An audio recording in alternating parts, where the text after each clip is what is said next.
Hello, lovely dance people, and welcome to David's Dance Podcast. I'm your host, David Evans. Today, we're joined by an amazing dance artist and physical strength and conditioning coach. She's been doing some kind of incredible and really necessary work around mental health, physical, and kind of well-being in the hip-hop theater industry, which is sorely needed as these new dance styles require sort of specificity in their physical training. So she's doing some really interesting and important work that I'm really excited to share with you a bit today. She's been working with the Olivier award-winning Botis Seva's company, Far From the Norm, and been doing some interesting work there. We're so pleased to welcome to the podcast Hayleigh Sellors. Hayleigh, welcome. Thank you very much. No worries.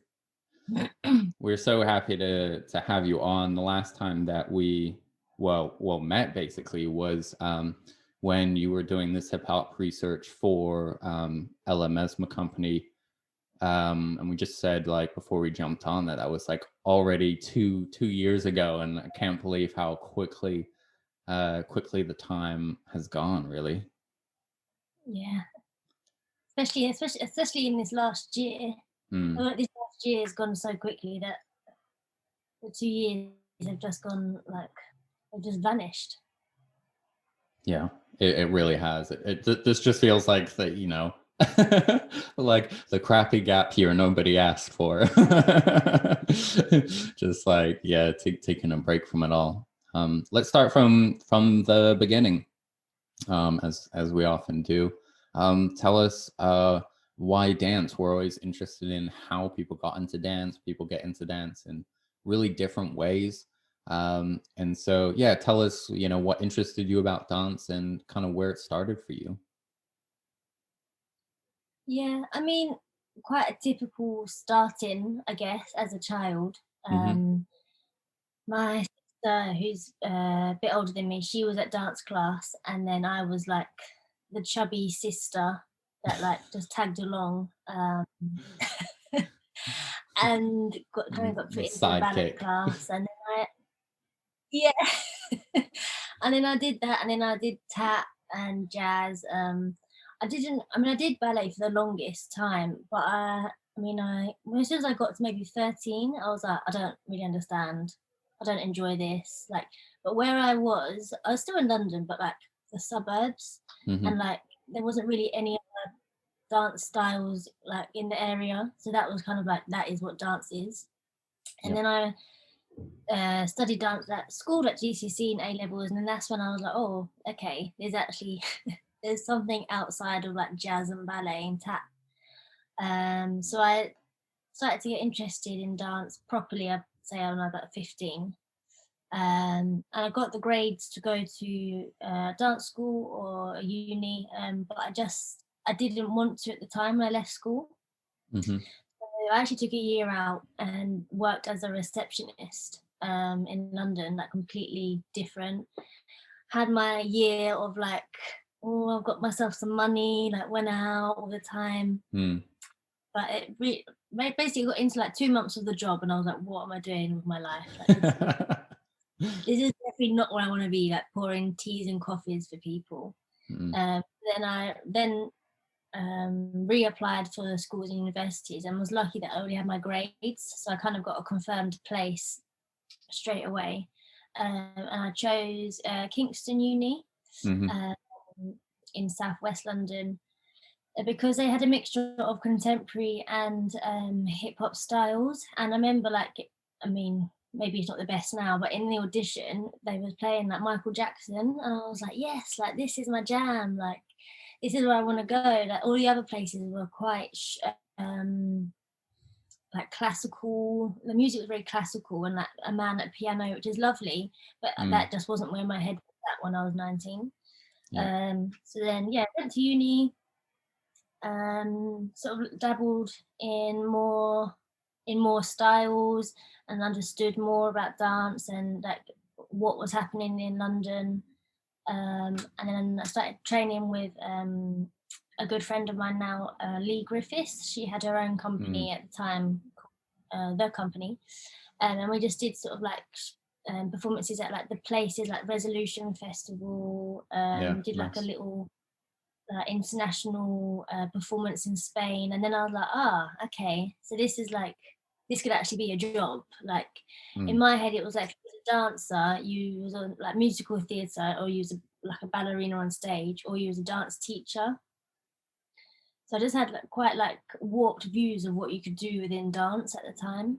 So yeah, that's kind of how I properly got into dance. So that's it's interesting as well, like where those perceptions come from as well. And it's so important to have those experiences of the industry, like kind of as soon as possible, even like before you're ready, just to kind of understand like actually what's out there and like what the opportunities are.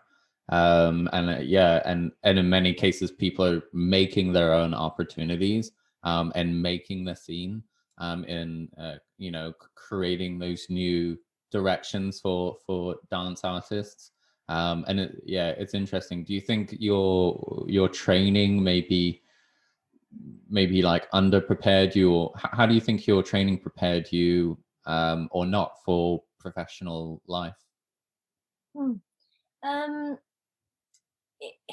If I just went to uni and just did what was on the course, I don't think I would be a dance artist now, to be honest. I might have worked within the dance sector, but I definitely don't think I would be a dance artist. It was only through the extra like curricular activities at the university, like the dance society, and like I said, becoming part of my friend's company whilst I was still at uni. That is what sort of expanded my mind as to what I needed to be prepared for, what the reality of professional work was like. Yeah, just the university. Well, I can't compare it to a conservatoire because I never went, but in hearing stories, the university is like, we was very much treated like children, like young adults, very protected. Like you couldn't, basically, it was almost impossible for you to fail. So everyone sort of had like this false illusion that they were, not in a rude way, that they were better than they were, or they were like privileged, or they were owed something by someone, because they never experienced failure. They never experienced, like, no one told them you're not ready for professional work.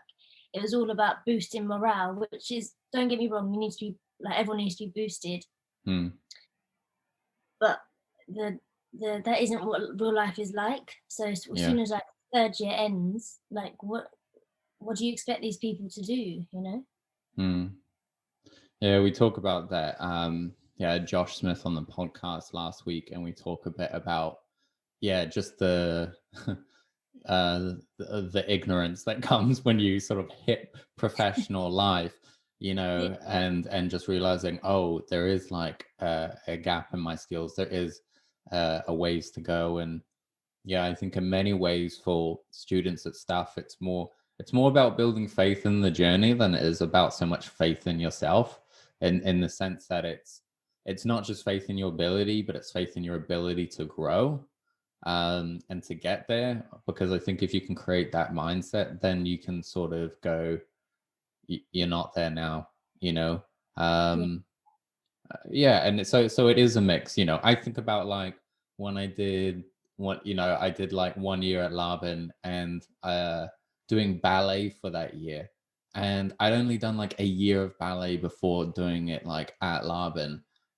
So it was like just a savage learning curve.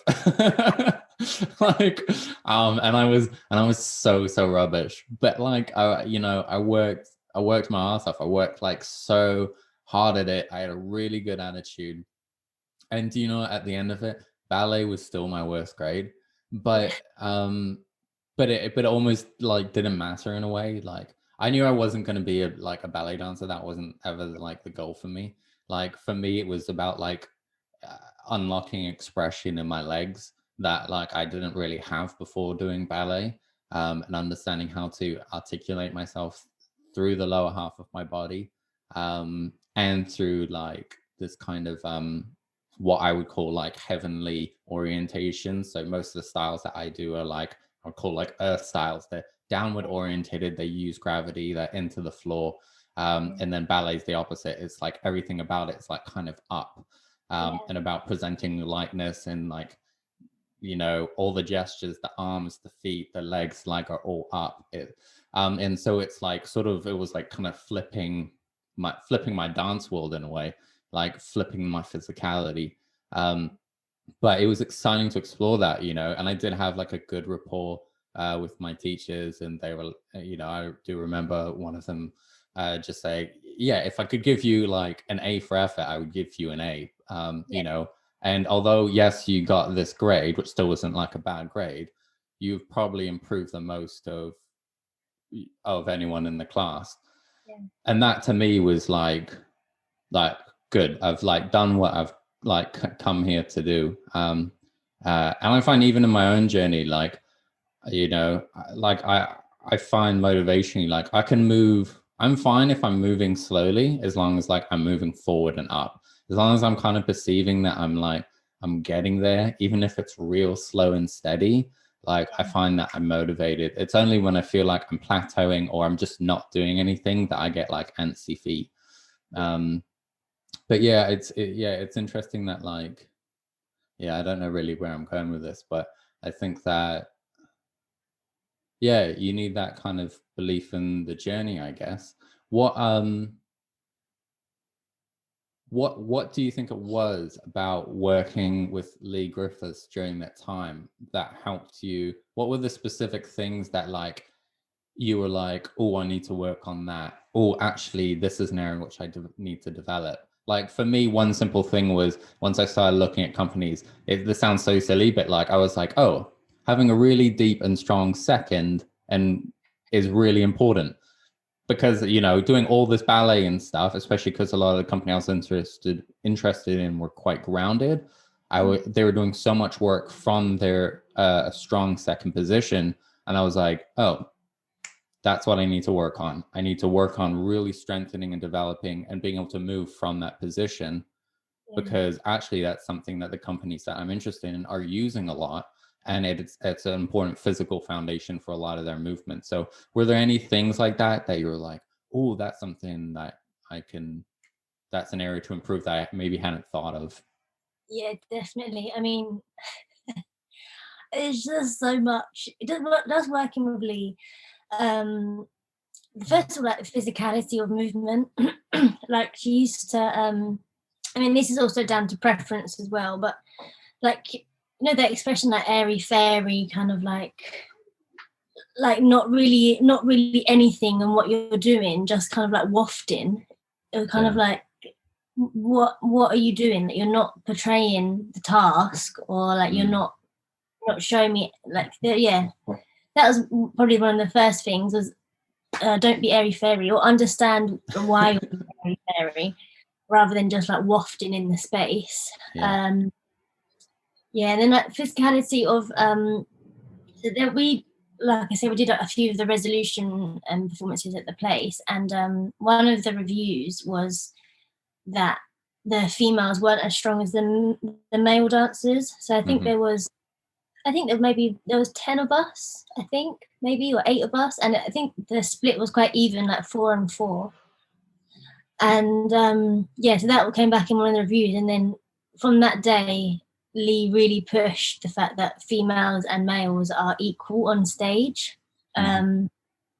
So, I mean, in the company, we were treated as equals, don't get me wrong. But I think on stage, as a female, we had to push like that extra 10%, and that's how I felt anyway. You mean like in terms of like stage time, stage presence, or do you mean in terms of like the physicality of what the female dancers were doing, in what way? It was the physicality, like so some of the male dancers, their like speciality is crump. So and I was quite a powerhouse in my legs, but not my arms. So understanding how to be like physical within the whole body especially like the arms. That was challenging. I mean, I still find it challenging now. But yeah, that was definitely one of the most like challenging parts, was to bring the energy that like a crump dancer has on stage, whether the movement. I mean, a lot of the stuff isn't like pure crump. It's kind of like it. That's where the movement comes from crump, because they are crump dancers. So it's not necessarily that they've like created like a 2/8 of like this crump motif. It's more so that it's so naturally ingrained in their body that that's how they move. So that's what we're going to use on the R&D process, and we all need to sort of embody that physicality. So it's more like a kind of physicality or a kind of texture that's being used, or foundation, right? Yeah, not necessarily. Yeah, it's not like, oh, I need to be on the stage as long as the boys are. It's not. It's more, yeah, like you say, bringing that energy, so that when you look back at the performance on stage, you don't, like you kind of squint your eyes. Sometimes you can see like this energy, like one side, and then someone giving you like this. So just making sure that it's like, just making sure that we're all working together. I realize that this is a podcast and I'm using my hands to talk. So no. We'll put out a video as well, so that's fine. Just realize that. And then just other things like professionalism, like turning up 15 minutes before the rehearsal, not at. If it starts at 9 o'clock, you don't get there at 9 o'clock. You get there early. And it's strange with that university that it was just be on time, which was be there at 9 o'clock. If you was there at 9 o'clock, you was okay. For most some teachers were quite strict and like, no, you need to get here beforehand and set yourselves up. But again, that wasn't really ingrained into us as students. So and getting there 15 minutes early for those rehearsals, what are you using that 15 minutes for? Well, to go to the toilet, to get changed, to prepare yourself for what's going to come. Being in Lee's rehearsal, there's only 4-hour rehearsals, and it's only once a week. The first 2 hours was just straight conditioning. And when now, if you do it now, it would probably be much easier. But at the time, we didn't have a base to start from, so like it was good fun, really good fun. But you needed to make sure that if you've got a niggle in your ankle or something, you had to make sure that you were ready to move on it, rather than wait until like rehearsal started. And the other thing that's definitely sort of ingrained into us was if we had a performance and we did like a dress rehearsal or a tech rehearsal, was that you do not mark those rehearsals. I think it's that thing of like marking something at like an 80% and then performing at 100%. Whereas I think we've always kind of been taught, oh yeah, just mark it, which means like you like do this weird half-hearted thing. Like say like the movement is like that, and for some reason you just like do that. Do you know what I mean? Like it's like not even the full range of movement. So I've been taught that was okay, and then to learn that the more you do that, the smaller the movement's going to get. So when you come to performing it, because you're training your body to half-ass it basically. and you're, like you say, you're limiting the range of motion, and also then the timing's different. If you're not going through the full range of motion, then you're not using the full timing. I think probably some of the best marking it advice I got was someone said, someone from Hoffish Hector company actually. They said mark it 100% in your limbs and in your gestures, but then 15% in your body. So their advice was the stuff you're articulating, the way your arms, your feet, where the action is, do that 100%. Make sure that's 100% clear. But you don't necessarily have to bring like your core and your whole body to it, or if it's travel as much. But or bring as much energy to it, but make sure that the movement is 100% defined as it will be on stage. And I was like, oh, that's great, because often when I was like rehearsing, I was like really straining my muscles and like really trying hard. And actually that was an issue with my dancing at the time anyway, because I came from b-boying, where just like every like movement is just like maximum effort. And so I just didn't understand that, like, oh, just do the movement, you don't actually have to like put force behind it, just do it. And strain it. But I thought that was great, because you get that thing of not getting to bad habits or training your body to perform the movement badly, basically, you know, which doesn't help you. It actually doesn't help you remember it, because it's only, for instance, like when you commit on certain things, like that your weight shifts in the right way to take you into the next step, you know, and if that physicality and that momentum isn't there, often it doesn't feel right in your body anyway. Yeah, and it's just, you know, that's the job. You're here to dance, like, and you know, it is a physically draining job, but you gotta be up for it. So, you know, we didn't sign up to be markers, we signed up to be dancers, so like dance. Yeah. I think, I mean, now I'm learning a lot, even like now, like I'm learning when to hold back energy, like you say, when you are marking something, it's like you say, it's not 100% of everything, but it's also not 10% of everything. As understanding where that energy lies, because especially if you've got like an hour-long piece, and you have to perform it in the evening, but your dress is in the morning. If you give everything in the morning, then it's gonna be so much harder to give that and more in the evening. So it's definitely still, I guess it's like any show, because your body has to get used to it to understand where to hold back and where to give energy, so that everything isn't just like rah, rah, rah, rah at the top. Like there has to be highs and lows in it. Yeah, and those highs and lows, I mean, they're for you as a performer. They're also just like aesthetically pleasing as well. Like it's hard to watch a show that's just like shouting at you the whole time. And yeah, so much better when like those high moments can be like punctuations, you know, you know, framed by the lulls or the softer moments, you know.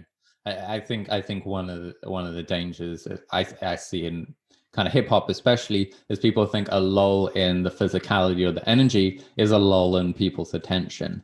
And a part of it is learning how to be soft, how to be kind of a lower energy, supple, being relaxed on stage, but in a way that still has like good stage presence, and in a way that's still really present and still really captivating and can be still really interesting. That, you know, just because you don't have this like explosive physicality doesn't mean you're losing anyone's attention. You know, you could be doing something just, you know, really like soft and like delicate, but still be like really drawing the audience into what you're doing. So I think there's that kind of challenge sometimes with that I see with like hip hop, that you learning how to actually be able to bring that dial on, but keep the performance like still there. I think it also it's interesting though, because like if you was to watch someone in a battle, someone who's just like the same thing is someone who's just giving you like 110% energy, it's impressive, but you get bored. If you'd watch them do 4 rounds of like the same high intense energy, you'd be like, okay, but what else can you do? Do you know what I mean? So it's interesting that like that mentality isn't always taken onto stage, because you'd say if you was watching a battle, you'd say like it was you know, it's the little things that make like everyone go like whoa. So interesting that isn't always taken onto stage. Yeah. Yeah, absolutely. So you were at Kingston, and then Yeah. you came out. What was next? Was this kind of gap for you, kind of in the physicality? We talked a bit about that. Was that part of your inspiration for wanting to take this journey into kind of personal training and strength and conditioning as you Yeah. have? I mean, when from like my second year at uni, I started to like want to do other things movement wise. So I mean, kind of quite basic, but just started to go to the gym like a lot more, Hmm. and then enjoyed it. And then when I graduated from uni, um, I was doing a lot of teaching, and was only still like just scraping by. So I was like, what if I become like a PT, because it's still flexible within my hours, um, and it would give me more money. So that's what I did originally, just wanted to become a PT. I became a PT and I didn't enjoy it because it was like, Hmm. I don't know, it wasn't satisfying at all for me personally. Hmm. Um, And and PT then I is was personal trainer for those who might not know. yeah, yeah, because a lot of some people say PT is physical therapist, but yeah, personal trainer. Hmm. Uh, so then I had like this qualification under my belt, and I was like, I don't even know what to do with it. Like, I don't really understand. I'm not using it. I don't know how to use it. Um, but then there was things that I learned along the way, and I was like, oh, like I never knew. Like, I can't even think of what it is now. But like doing, like, for example, simple thing of like doing like a lunge, like understanding that the actual mechanics of it. And I was like, oh, I never knew that. Like at uni, just got told to like walk across the room and do lunges. Mm. Um, and then I was like, okay, so this is more like injury prevention. So then I started to look more into injury prevention and understanding like how the mechanics of like exercise can then translate into dance and movement, which obviously is a huge translation, but for me it was like making that connection, so that, so don't get me wrong, sometimes exercise by itself is what I need, and other times I need um, to understand why I'm doing an exercise. Like sometimes just for mental well-being, or like I just want to feel stronger, like I'll just exercise, and other times it's bringing them both together to understand how I can be stronger within my own personal dance. And then I started working with a guy called Joseph Tunga and his company, Just Us Dance Theatre. And we started touring a piece, and we started working with like youth companies, and like colleges. And I just realized how it's like history repeating itself. Like, not, it's nothing against colleges, it really isn't. But there's like this lack of communication between what how to look after your body and dance. Like having a body conditioning class is not putting like like the wires together in your brain as to why we should be doing things. Right. Um, so that then pushed me further into like, okay, so there's this black hole that's like missing for most dancers, Hmm. whether you a conservatoire or a university, there is something that is missing. um, and also this, going back to this professionalism of like turning up on time, having a notebook, all these things that like n- not all the students were doing or bringing. So it was just, then it started to become a bit more about how to improve dancers' well-being altogether. Like if you can improve like your punctuality and your professionalism, it takes away some of the anxiety of stepping into a rehearsal or a class. Like if you Mm. turn up late, if you're flustered, you're just chucking your stuff on the floor, like you're not in the zone of being ready to dance or take on new Right. information. So it, it was everything was just starting to make more sense. Okay, so this actually helps this and this helps this. Like, it's not just from a teacher's perspective, it might be someone just nagging you so that you're not late to their class. But from like the individual's perspective, if you allow yourself more time to like step into a space, like become acquainted with the people around you. If you have to go to the toilet, like, then you can start to work on your body, and then you're a lot calmer, and then you can step in to that space and be more present.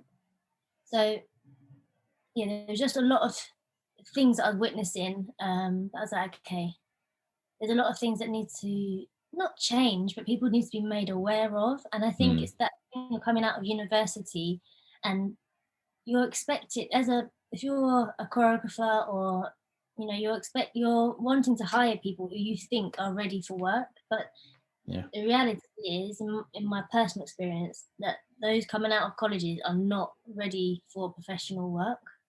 And that's a big blanket statement. That is not, there's individuals and there's colleges that are preparing dancers, but in my experience, like, not just in England, in a few places in Holland as well, that's the vibe that we was getting when we was working with these students.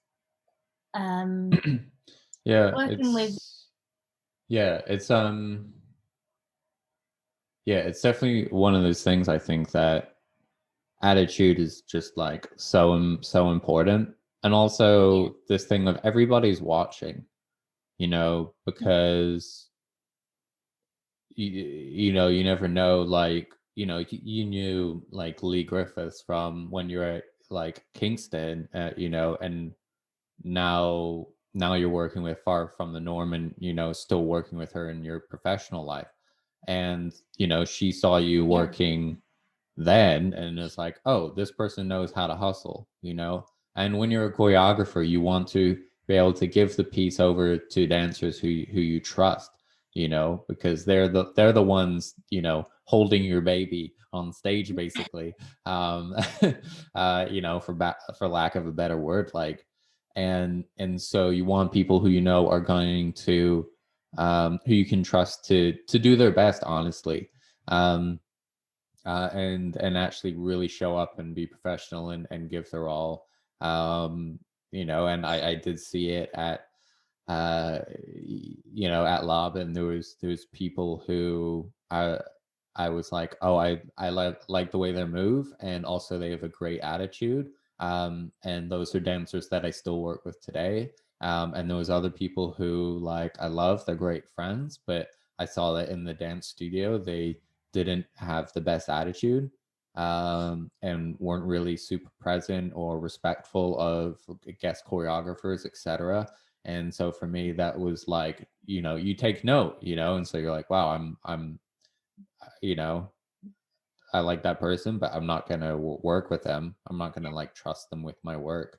Or even if you go for an audition, you're always auditioning for more than one person in the room. I've had friends who've gone to auditions and they didn't get the job, but then a dancer who was auditioning as well that day had a project that they were working on and invited them onto that. So you're being seen by everyone, and I think just presenting yourself is really important, because well, it's like any other job, if you're working, like I worked at like Waitrose for a bit, like if I showed up late for that, they would like absolutely chew me out and then fire me, like, so and you can't do it in any line of work, especially a line of work as competitive as this. It's interesting. I feel like there's like this, I don't know, I don't want to say and offend people, but I do sometimes feel that there is this sense of like privilege within some dancers. Like, I don't kind of, how do I say it? Like, they expect for like that they are the main I'm really trying to say this without being rude. So like everyone's there for them, basically. yeah, Even the choreographer. exactly. Well, no, and I think it's different because some people are sought after, and some people are, they're poached for what they can do. And it's almost like, oh well, you want me to be here. I don't have to be here almost. I think that's a really crap attitude to have. Like you say, in life, like I don't know why some dancers feel that they did that they should like demand respect from everyone. Like everyone should be respecting everyone. I know that doesn't always happen, like either going up the chain or down the chain, but yeah, it's like almost like, oh, I'm too good to be here attitude sometimes. And it just sort of drags down like the vibe of the whole room, and the inverse like makes a huge difference as well. When you have people who do show up, they're humble, they're like, they're hustling, they're making it happen. Like just having, talk about like having the leaders amongst the followers, having the leader in the pack is you need that leader in the middle of the pack as well, that leader at the front of the pack. And actually a lot of great companies, the choreographer is the leader at like the front of the pack, but actually they have a really good leader in the middle of the pack as well. Sometimes we professionalize that, and for companies that have like more funding, they'll have a rehearsal director who basically is that person, that leader in the middle of the pack. But even for smaller mid-sized companies or just you do have those dancers who are in the company who just help keep everybody just like kind of ticking along, keep it moving, and they're vital. And actually a lot of the companies that you see that have a great unison on stage, great discipline, great cohesion, actually a lot of that is down to leadership within the company as well. So it's you've got to have it at both ends. I mean, I've been quite lucky in that I feel like I have had that in my experiences as a dancer. So I do feel lucky that I've been able to experience that kind of setup. When I worked with Joseph, I mean, Joseph obviously led from the front, but I mean, there was a few performances that he was in the piece himself. And then we had a rehearsal director. So I do feel lucky that I've had that experience, and the same with Far From the Norm as well. It's not like it's a one-man show. It's very, like you say, cohesive and more of a unit rather than just being hired for a job. And sometimes that works, like you just need the dancers to come in, do their role or their 6 weeks contract and then move on. And sometimes that does work, but I think even when I came and worked with you guys with Ella, like it was like Ella never, she leads from the front, but she kind of leads from all angles, and like and like you guys were also leading different almost like sections or leading each other.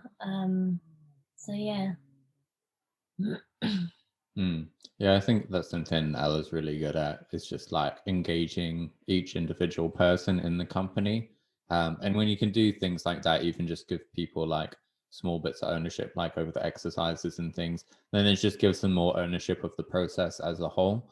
It's a great way to, engage the dancers and get them more in the mindset of like, oh, I'm coming to bring something rather than, and this is my session as well, rather than just like, oh, I'm coming to just like listen and do. It can be a really helpful like leadership technique in that sense. We talked a little bit about or I want to talk a little bit about your sort of strength and conditioning side, especially during this kind of lockdown period. A lot of people, gyms are closed. It's not the summer anymore. You know, during the summer, it was great. I could go up to the park and train every evening while it was light and bright and beautiful, you know, and like I still go, even though it's winter, go and train at the weekends outside, but which is kind of brutal. But you know what? Yeah, I know. Well, what's sort of something that people can be doing? You know, I have my 10-minute daily routine, which is kind of, if I do nothing else in the day, I'll do that, and that's just my, for me, that's probably like, that's my most functional exercises, strength exercises, my key stretches that I need as a dancer, and my physio. And it's a lot of combined movements. So I do a lot of like burpees, you know, where I do like a calf raise to balance down, plie out, push up, and like that. So it's like complex movements that are combined, but focusing on essentially my core, because, you know, life is busy, you know, I'm working other jobs and stuff as well. So sometimes just having that 10 minutes that day, you know, it's more about consistency. It's enough to kind of keep my body in the game, and kind of shake off a lot of the cobwebs. What advice would you have? What should people be focusing on? Is it things like that, putting a little routine together? Is it certain like movements? Like should we be focused on our core? Is it more about like mobility and opening up the body, you know, to kind of you know, get rid of the you know, all the back issues and problems that come with just sitting down all day? What advice would you have there? Do you know what? I think it depends on the kind of person you are. So like you said, you've kind of got like your 10-15 minute routine that you do. And I know that, and to be honest, I think if everyone could have their own 15-minute routine, because I mean 15 minutes is, I don't know the masses on that, but it's not even like an hour of your day. And I think that is what so many people lack, is some form of routine. Right. And because, I mean, I'm sure there's days and you don't want to even do that 15-minute routine, right? No. There's sometimes when I only do part of it, but at least I do part of it. So that's, yeah. Yeah. It's like that non-negotiable with yourself of, if you don't have a routine and you wake up and you don't have any motivation, you're not gonna do anything. So I think it's a really bad habit and I think it's not just dancers, but obviously that's who we work with is dancers. Is you wake up and you've got no structure. So the days when you really don't want to do anything, you're not going to do anything because you're relying on this false sense of motivation that isn't there. And I mean, motivation probably works for like 3 days, and then it's like, oh, I can't bother to do that, so I'm not going to do that today. Right. So it's more about doing it so that you keep the mentality of working on yourself and having a structure and having the discipline. Yeah, like if everyone could have a 15-minute routine, and you can include some exercises that, like you said, they're going to strengthen your core, they're going to work like full body, and they are going to open you up a little bit. Personally, I think that is what I would aim for, rather than, I think there's this, it's hard because as a dancer, like, you want to tick off so many things. I need to stay mobile, stay flexible, I need to stay strong, I need to work my styles, I need to understand my weaknesses. Like, there's so many things like that you as a dancer you want to tick off, that we end up not doing anything because we've put so much on ourselves to try and and then you don't even start because you're like, oh, I'm going to train for like 2 hours today, and then you can't build yourself up to. Like, one of the things I'm a big fan of is having that little atomized baseline that you try to do, because then in your brain it's easier to start because you haven't committed. And often, like, I get what I would maybe call like productivity spillover, where once I've done that like 10 minutes, like if I have time, then maybe it'll be like, oh, actually I'm gonna do some core now. Oh, I'm gonna do some ballet bar exercises. Oh, I'm gonna do 30 minutes salsa. Oh, I'm gonna do some split stretches, like And then before you know it, by the time I've actually stopped, I've like, oh, I've just been training for like an hour and a half, and I didn't even think about it. I started by doing 10 minutes. I mean, that's also how, like, you know, I'm so ADD that like for me, like just getting started and then kind of bouncing from one thing to the next and then accidentally being productive is like the best thing I can come up with. So like for myself, I just try to do something where it's a little structure like that, because really the hardest thing is just getting started. It really is. I mean, like to come back down to the exercises, like you say, it's to do stuff that involves the whole body, like say your burpees, so you're doing your calf raises and your push-ups, and you're getting cardio in there. I think like the core is one of the core, and stamina, I think, is what is really going to go. Okay. If it hasn't, when I say go, it's going to decline if it hasn't already declined in this last year. Just because the simple fact is that if you're in your bedroom and you're training, like props to you, and that's really, really good. But we can't. We're not at fault here, because dancing in that 2 meter square compared to being in a studio on stage, like it's not the same, because it literally takes so much energy for us to actually travel, that that part of our stamina and cardiovascular fitness is declining. Yeah. And it's great that people are going for like long runs. I enjoy run. I say long run. My long run is like 5K. That's not really a long run. Like 3 miles. I hate running, so for me, my cardio at the minute is putting on like a 30-minute like salsa class and following along. Not Zumba. Like I hate Zumba so much, but destroying a culture. But like a proper like salsa class and like following along, because, you know, doing 30 minutes of that is kind of the same as doing like a fast-paced walk or a light jog. And it's something I actually can do in you know, our small apartment. You know, especially in winter when it's so freaking cold out, and you know, I want to stay inside and be warm. But like get cardio in somehow. I think, and as dancers, I've seen a lot of people like, yeah, I'm going. I keep saying as dancers, but as humans, it's not that we're not made to run, but if we haven't prepared ourselves, our body is not used to running, and we haven't got the right trainers, and then we go outside and start running, we're going to cause ourselves more injury. Yeah. And also like going for that like steady state kind of run, even though it is taxing on our body, that sort of like steady state kind of running at the same pace, which is what you want when you're going for a run, that's not actually improving your cardiovascular fitness. Right. As a dancer, because when like I said earlier, we don't perform at like one level.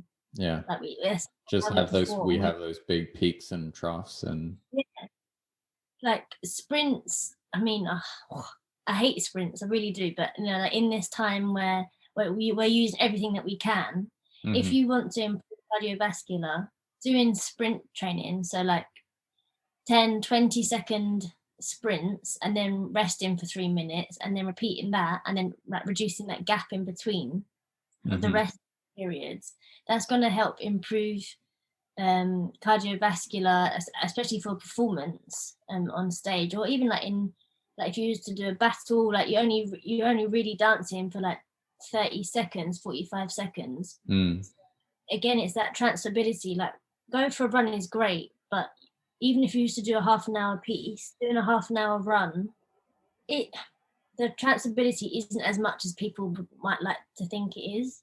Right. Okay, so for dancers, like if I'm a dancer, like building my stamina for a 30-minute piece, like what would that run look like? Would that be like, oh, I'm going to do maybe 5 minutes walking, then I'm going to jog for 10 minutes, and then I'm going to do, you know, 30 seconds on, 30 seconds off, 30 seconds on sprints, and then 5 minutes like coming down at the end again? Like how would you structure that? Yeah. I mean, what you just said there sounds pretty good to me. I mean, there's a training called fartlek training, and it's basically it's easier if you have like a nice football pitch or a nice like square-ish kind of park. And the idea is that you, like you say, you might walk one side and then jog the next side and then sprint the next one and then walk. And you just that's a good shout. Yeah, you just keep changing how you run sort of each side of the park, each side of the pitch. And that way it's not as much like on your head. It's not like, okay, 100 meters doing this, 50 meters doing this. You're like, it's a visual cue. And say you set yourself a 10 to 15 minute goal. And within that, you've got those moments of like walking. I think the window cleaner is just...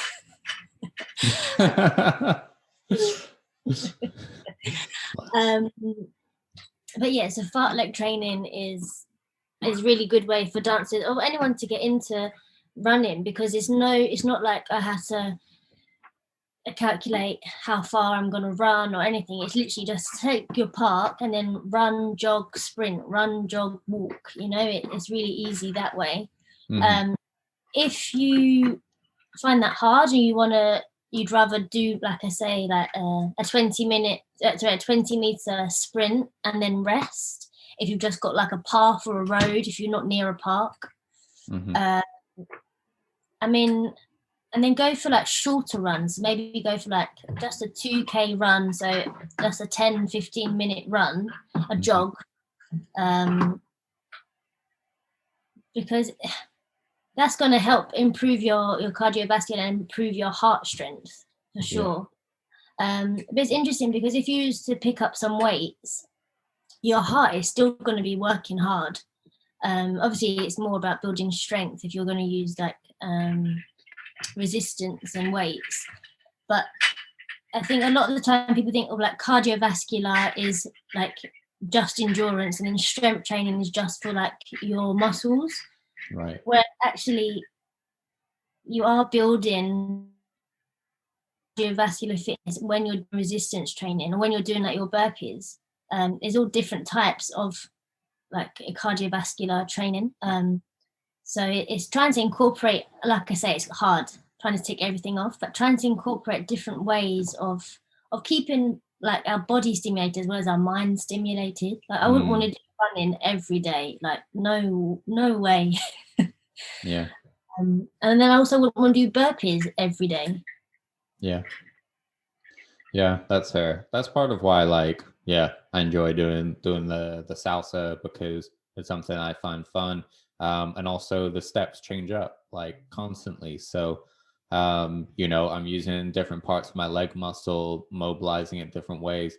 And just mentally it's more enjoyable. Like I know I think it is partly depend on like personality type. For some people, going on a run and like that's how they switch off, and that for them is like how they mentally recharge. It just doesn't work. It just doesn't work for me. I just find it so much easier to try to do cardio. I do miss swimming though. Swimming was great for that, and especially like as soft exercise as well. Because those days when I'm really sore and I don't feel like I can work out, I could still go for a swim and have a great workout, work everything, but still feel like my body, it was a recovery day. I definitely, I miss swimming a lot, but do you can. Okay, so stamina is kind of the order of the day and the number one thing you recommend. And you talked about core as well. What should people be focusing on in terms of core? I think in terms of core is to try and avoid just doing crunches. I feel like that's kind of not a thing anymore anyway. I feel like I've never gone into a class and been like, everyone's going to do 100 crunches. So I feel like I don't even have to say that anymore, which is nice. Why are crunches so bad? I think it's not useful. The way in which people do them, like you hardly see people doing like nice controlled crunches. Everything's like and you end up just compressing the heck out of their spine. so that you finish with a 6-pack, but you're like 2 inches shorter.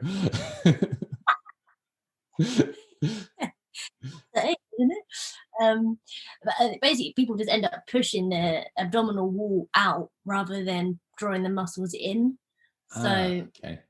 you might be strengthening your abdominals, but you're actually pushing those muscles out rather than drawing them in, which is what you want to help create like a nice stable trunk. Mhm. I think also planks are great. Plank Okay. exercise is great, but they're really good for stabilizing and building like strength in the back as well as the legs and the glutes and the core. The only thing is, because it's a static position, it doesn't, when we're moving on stage, your balance is always constantly being thrown. So with planks, you want to try and vary it up a little bit, like take off one arm, take off one leg. Really want to like challenge yourself in your instability and balance. Right. There's a really cool exercise. Well, it really looks really easy. It's really hard. It's called a Palloff press, and you can do this with a resistance band. If you've got like a door handle, like a looped resistance band, or you can tie up a resistance band and tie it to a door handle. And basically, say that the door's here, you want to try and push the resistance band. I should Google it or YouTube it. Loads of examples will come up. We'll drop a link in the description below. And can I do this? You can, yeah. And that's a really good way, because it really makes your core stabilize itself, like more than you would imagine. You look at it and you're like, yeah, that looks really easy, and then you do it and you're like, whoa. Right. So yeah, check out a Palloff press. That's a really good exercise. But yeah, I mean, otherwise, if you don't have resistance band, there's like, you can do like crawls on the floor, like nice and slow, like with the knees off, like in a tabletop position, and like crawling around the floor. That's going to help like the locomotion of moving different body parts, Right. as well as understanding like the locomotion. As well as understanding like the balance of where your limbs need to be, Right. in the space. So it's more about training the core. It's not about like, especially for dancers, it's not about like just training front, back, sagittally, get the six pack, compression. It's really all about using twisting, balancing to really get the core used to what it is used for primarily, which is stabilization and balance, and driving movement as well, as the center of the body, and for what it's used for, being able to draw the limbs in and bring them out. So yeah, okay, focusing on those stabilization exercises. I think especially like with a lot of the core exercises, because they're on the floor, that's great that they're on the floor, so you've got the extra stability. But then it's like, like you say, once you stand up and start moving, you don't have that support from the floor anymore. So if you're like doing a plank or you're doing crunches, like your body is physically supported by the floor. So it's really important to try and find exercises that are upright, like the Palloff press, like I said, and doing things that work your core standing, rather than always on the floor. Okay.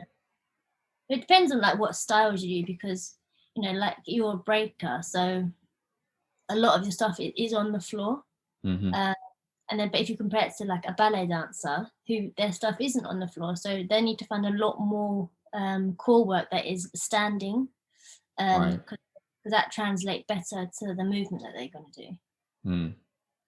Yeah, and there's that element of, well, as like, I think a lot of ballet is about core stabilization, whereas like I think of breaking, a lot of what you're doing in breaking is you're driving from your core a lot. So there are some like, I don't know, like V sit-ups, or doing things with the legs that are sort of twisting. Yeah, kind of some of those other kind of core exercises that are using the core in an explosive way, because you do often have to use it in an explosive way and as like a driving force in breaking. So yeah, I there's think kind of that as well. yeah, like that's really important because like it's like there's like blanket sort of advice that like anyone can give. But like you say, like there's like for me doing crunches probably that isn't going to help me at the moment. But if I was to do a piece where a lot of the stuff is like crunch, can imitate like crunch like movement, like in and out of the floor, coming up and out of the floor, Mm-hmm. I'm gonna need some practice crunches because that is what my body needs. So you know there's a time and place for most things. It's just understanding if it applies to you right now, and if it Yeah. doesn't, then is there an alternative exercise that you can use? Yeah. Yeah. Yeah, I got you. So it's sort of, yeah, you do have to go from results and then work backwards to how am I Yeah. going to define this to get those results and stuff that that you want. Tell us a little bit about, you've been doing work with Far From the Norm. You also led some a workshop as well with them recently. Tell us a bit about your work with them. Yeah, so I started working as a dancer with them. Well, actually, I kind of became like their strength and conditioning coach maybe 3 years ago, Mm-hmm. and like led a few workshops with them, just as in just the company, and gave them sort of individual exercises to help them for their upcoming performance at the time of Black Dog in 2018. Yeah. And then after that, I then led a week with Bath the Norm and One Dance UK. We kind of came together and put on an artist development program that covered like nutrition, injury prevention, and the psychology of injury, understanding like different body types, floor work conditioning. We added like Pilates in there, so that it was like a full, like well-rounded week of kind of what I spoke about earlier about like how to embrace and improve the total like well-being of a dancer. Nice. And then a few months after that, again, kind of similar to what you said, I was performing for someone else's piece, and Botis watched the performance and then asked me to join the company as for like I think about 4 months in total. Wow. And then I joined and sort of joined their R&D process, or their research and development process of extending the Black Dog, which they performed at Sadler's in the 6 months before that. And then I kind of stayed. Awesome. And then continued to work with them. And I actually was working as like the understudy slash swing. What's a swing? So a swing is so there's no set as an understudy. You kind of one person, you follow exactly what they do. But as a swing is kind of filling in for anyone. And that was hard.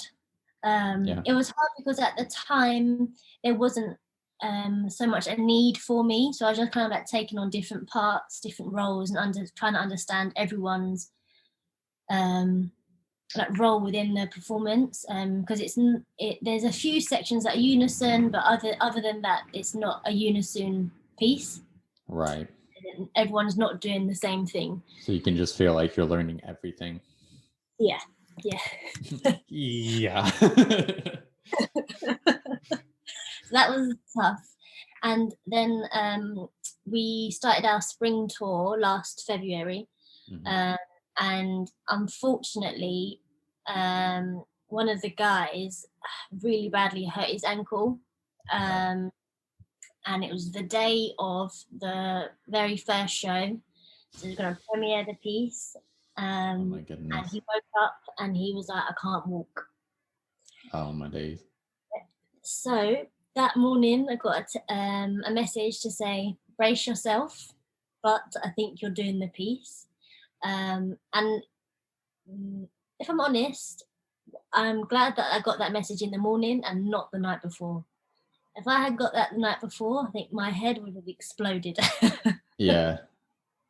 But so on that morning, I learnt his role, and is one of the only people that I had not learned. Well, I'd learned maybe sections of most people, but I hadn't learned anything from his. And this guy is like a warrior, you know, like nothing hurts him. Hmm. And then I was like, right, okay. So I took on his role, and we kind of mixed up a bit. So we That's did that. absolute madness. When I think about like, yeah, it takes like at least like a week, 2 weeks to learn a show, and not even like perfect it, just learn it, like get the choreography. Trying to do that in a day, that's absolute madness. I'm not jealous at all.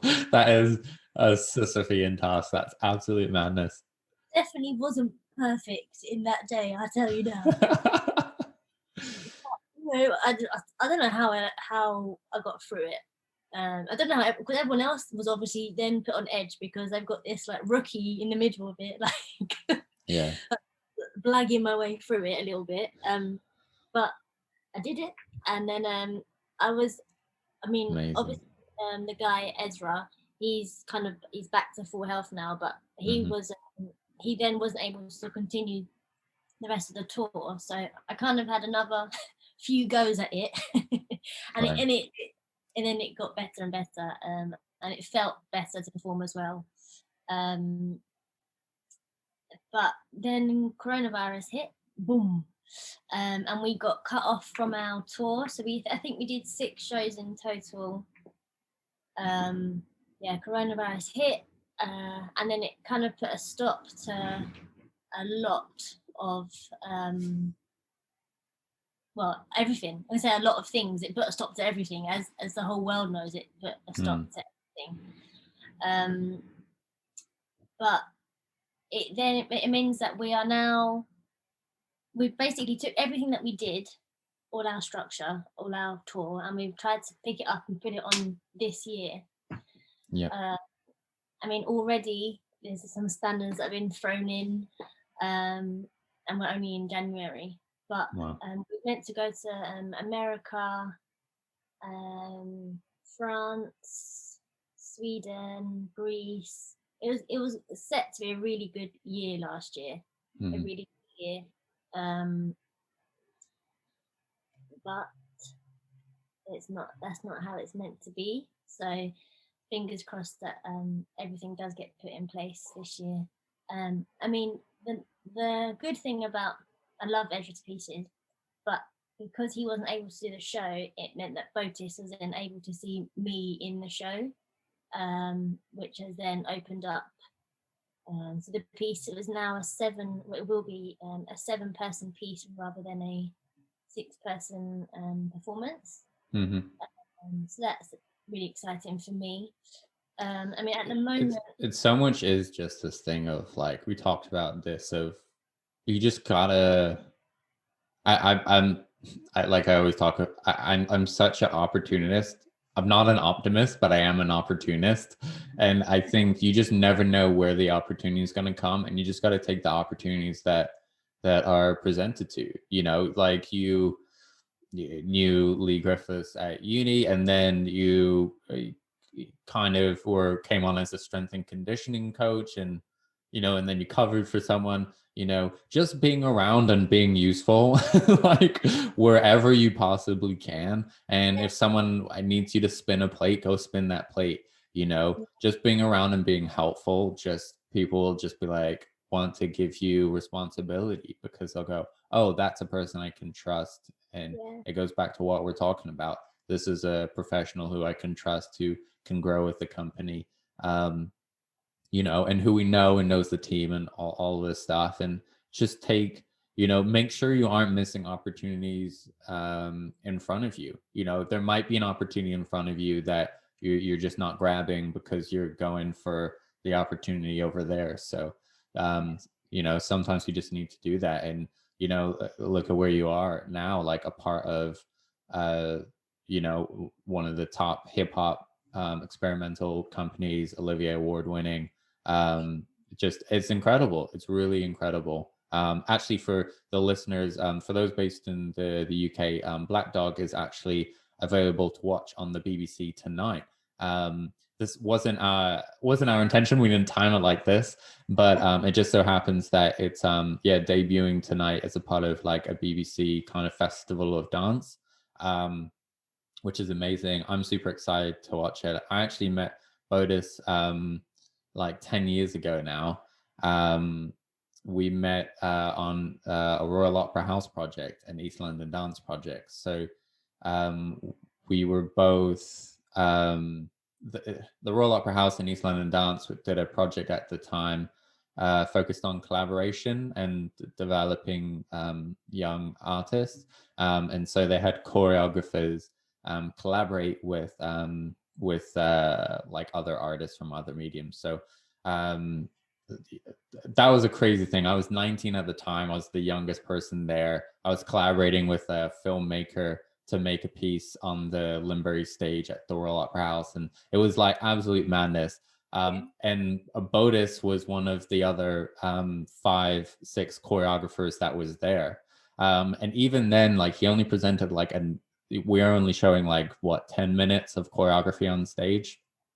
But even then, like he could tell like his choreography was so strong. And it's so interesting because anyone who's met him, he is so soft spoken and unassuming in real life, and just so low key and so chill. But his ideas are so strong. And one of the things I love about his work is I love, especially coming from like an artistic background, like the imagistic quality. When I see his work, I really get the sense of not just someone who's a choreographer that works with movement, but someone who is a true creative director. And I'm having images presented to me, and there's a real awareness when like I saw his work of the understanding of lights and lighting and the movement, and actually how all of these things coalesce to create an image on stage. And that was like 10 years ago. That was like, hey, this guy is making some good stuff. And look where he is now. It's been an absolutely kind of incredible journey. How you found it? Like, I'm really interested in different people's like creative process. How have you found his creative process? Is there anything about his way of working that is kind of unique or specific? I think it was not to compare my experiences, but so obviously when I joined the process, they'd already made a 30-minute version of Black Dog, and when I was there, we then extended it to 70 minutes. So I was actually quite worried that the company have already got like this half an hour of like rep, and that's where they're going to be basing like all of their research and development from. But when I joined, we actually didn't even look at the piece, didn't even we didn't take any motifs or develop them at all until maybe at least 6-7 months down the line. Wow.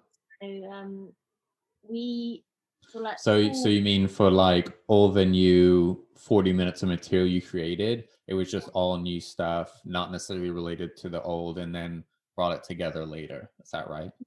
Yeah, I think that's sort of the beauty of R&D, is that not everything sticks as well. So there was so much content that we was kind of producing or just like playing around with, and I'd never played around with movement like that before. Like all different things, like like you have to, like the top half you have to do lock-in. Your bottom half you have to do like light feet footwork, and then also have to imagine that you're a snake, like and you're just there going like this. And then I Wow. remember one time it was like you have to be like a Rastafarian zombie. Of course. And like all that different things, and there was another time it was like you had to like act out like a fairy tale, like Jack and the Beanstalk as a one woman play basically. So I had to Yeah. stand up and reenact this Jack and the Beanstalk story as like Wow. one man play. All those Um, things that they train and prepare you for at university. But honestly, how could they? Like, that this is the thing about training is you just train and prepare the best you can, and then you go and work with a choreographer and they get you to do things that you like no one, not just you, but no one has ever trained for. um, um so that is definitely been pushed out of my comfort zone. Like mhm. there's being pushed out of my comfort zone, like being in like a dance class and trying to pick up choreography, and then there's being pushed out of your comfort zone where like you don't even know what your limbs are doing.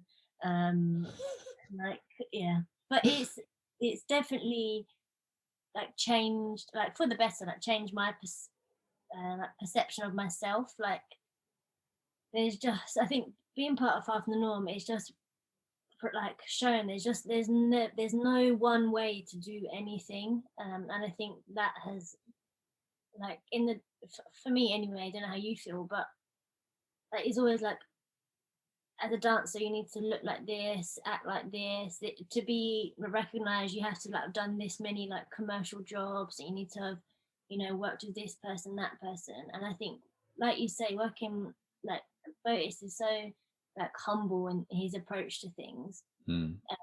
And he's never been about like name dropping or working with like such and such just for the sake of it. And I think that the whole company, like everyone is very much on the same page, and it's a real like humbling experience. I mean, don't get me wrong, when it's rehearsal time, like when we're at the moment we are rehearsing to perform a live stream of Black Dog to Adelaide Festival in Mm-hmm. Australia, and we've only been back a week, and it's like, oh, like you forget how tiresome the piece is.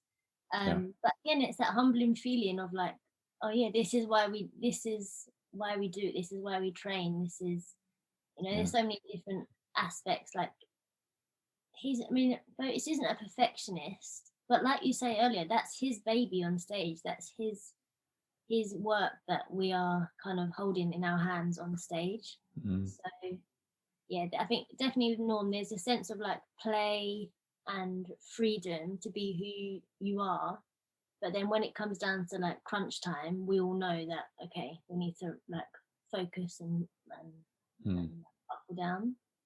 Yeah, and a lot of that's just, that's the nature of every creative process in many ways, like I think if people knew that artists don't know what they're doing 80% of the time, like, and for me, I think a good creative project is probably where I don't know what I'm doing for about the first 80%, and then the last 20%, it comes together. And then you give it the structure and it's like, wow, this is great. What a vision. But you spend most of that time going like, what are we making? Like, why am I doing this? Why is, kind of just, you know, wandering around in the dark, trying things, because it's a creative act.